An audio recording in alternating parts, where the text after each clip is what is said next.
If there is one thing that a lot of Star Wars fans will in fact agree on, it's that Kathleen Kennedy has been very incompetent over at Lucasfilm, and as the president of Lucasfilm and handling everything Star Wars as we know it over the years throughout this Kathleen Kennedy era, as I like to say it. This is Mike Zero. Make sure to subscribe if you're new to the channel for future Star Wars content. Now, here's the thing about Disney Star Wars, is that we do know that both Bob Iger and Bob Chapek only want the best for the Star Wars fans. Essentially, what they want to focus on is, of course, developing multiple plans in order to reunite the Star Wars fans around the world, to really make Star Wars as successful as it can be, in order to really make it just as successful as the Marvel Cinematic Universe. And there's only one truth to all of this, is that it's going to take a lot of time and effort, a lot of creative power to really do this correctly. It's going to take a lot of successful Star Wars movies and TV shows in a row. They need a good success rate. They can't have a lot of hits and misses here and there. They need a good success rate where they keep climbing up and up and up to the point where they can meet that MCU expectation. Now, with that being said, we do know that Bob Chapek is a very busy man. He's got over 10 years worth of Star Wars live-action TV series and, of course, animated TV shows in the works over on Disney+, and that's just separate from the actual movies. So, if you think about that for a second, we really are in store for a lot of Star Wars material, as long as Disney keeps pursuing these projects and really wants to make the best of it all for the fans. Now, with that being said, what's really intriguing all has to do with Lucasfilm's Kathleen Kennedy and the new Disney CEO, Bob Chapek. Now, Bob Chapek has been making a good Star Wars legacy for himself so far.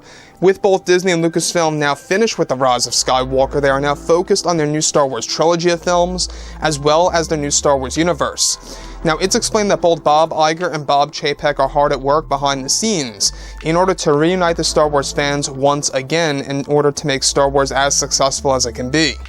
Now, it's noted that Bob Chapek recently canceled a major Star Wars project that was initially created by Lucasfilm's Kathleen Kennedy before her creative power was stripped away. Now, the project was described to be a new Star Wars TV series in the form of live action that would focus on a brand new era that would actually have served as a spin-off series to Rian Johnson's Star Wars trilogy.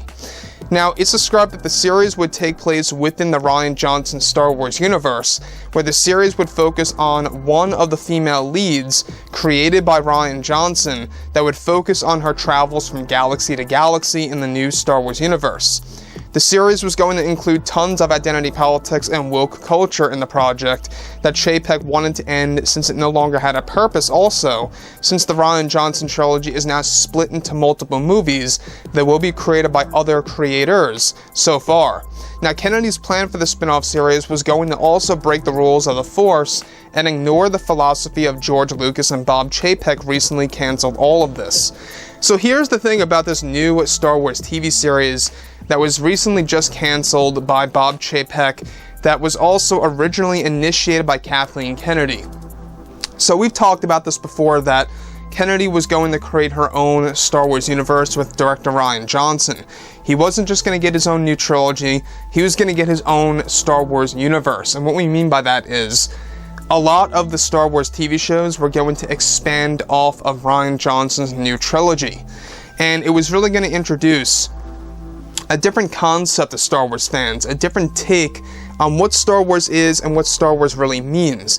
Essentially, what Kennedy wanted to do in this series is that she wanted to break the rules that George Lucas applied in Star Wars, and she really wanted to change the philosophy of it all in order to give fans something completely different. And that, to me, I think sounds like, a very dangerous situation when dealing with Star Wars, because I think that this would have really broke Star Wars for good if they actually focused on a spin-off series of a Rian Johnson Star Wars trilogy that I think honestly would have been highly criticized to begin with. Now, of course, when we look at everything what Kathleen Kennedy has done with not just Solo and The Last Jedi and The Rise of Skywalker due to the reshoots in that movie and rewrites, etc., it's not just that. It's just the fact that she always comes up with these statements, right?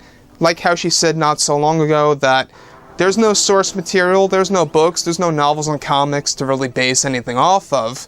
Meanwhile, there is a truth to that. We got a library's worth of Star Wars Legends material to base a lot of Star Wars content off. You know, it's almost like that she's just saying that to say it. So when we look at Kennedy here, I think it's really good that she's no longer in creative power, and it really does show us, you know, the Star Wars community, that there really is going to be a light at the end of the tunnel here. The Mandalorian Season 2 this October, I think, is really going to be the beautiful beginning to all of this. Trust me, I think it really is going to open up the gates, because what Jon Favreau is doing, what he's putting together, by inserting the Clone Wars characters in live action, that to me is probably the best step in the right direction for television. So with that being said, guys, you know, drop a comment below. Let me know what you think about all of this in the comments, and if you guys did enjoy the content for today, do make sure to drop a thumbs up on this video to support the channel. I thank you all so very much for the kind support, and I'll catch you guys next time.